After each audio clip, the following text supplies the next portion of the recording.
What is up, guys? Welcome back to the channel. If you're a game dev, you probably know the more traditional methods of game monetization, which are namely ads and in-app purchases. However, in this video, I'm going to be talking about a newer method of monetization, one that I use exclusively across all of my games, and that is real money competition. For those of you who do not understand how real money competitions are used as a monetization strategy, basically, in a nutshell, players will deposit money into a wallet.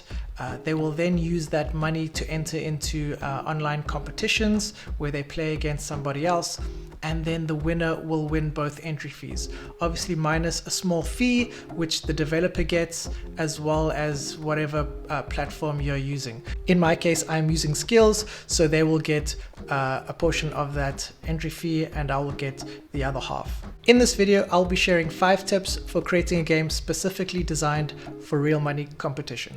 So tip number 1, and probably the most important, is the game has to be 100% skill based. There cannot be any aspects of chance or luck. That would classify the game as gambling, and as such you would need a whole lot of other legal requirements. So yeah, just make sure your game is skill based and you shouldn't have any problems passing any reviews and staying on the legal side of things. Tip number 2 is that you want to keep your gameplay bite-sized. This means that every match would be ideally 2 to 3 minutes in length.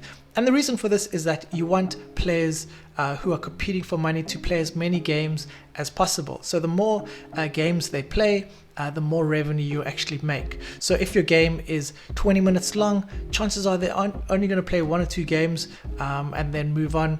Whereas if your game is 2 to 3 minutes, they can fit in a lot more sessions, and that is good for your bank account. So tip number 3 is that you want to design your game around this specific audience.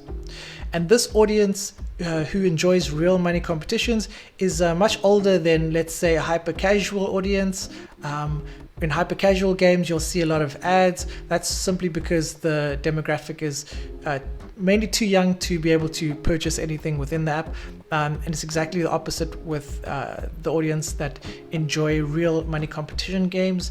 They are between the ages of 25 to 50 plus. So just keep that in mind when you are designing these types of games. You have to know what type of games these audience traditionally enjoy, such as card games, puzzle games, bingo games. These are all games that actually perform well on when you're doing this type of monetization. Tip number 4, make sure your game has something called optional depth.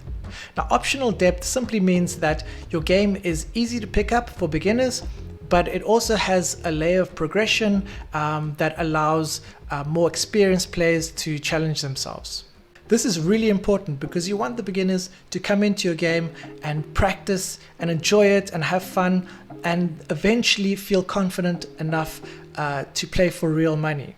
So they're only going to get that confidence when they can see their progression in the game, i.e. if they see their scores increasing every day through their practicing. Just like real sports, guys, you don't start a sport and then jump into a competition. You need to learn the rules, you need to improve, and you need to feel confident enough before going into a competition. So it's the same thing with these type of games. And the 5th and final tip I have for you guys is please make sure your game is bug-free. And why is this so important for real money competition games? The reason is because that people do not mind losing when it's fair play and they lost fair and square.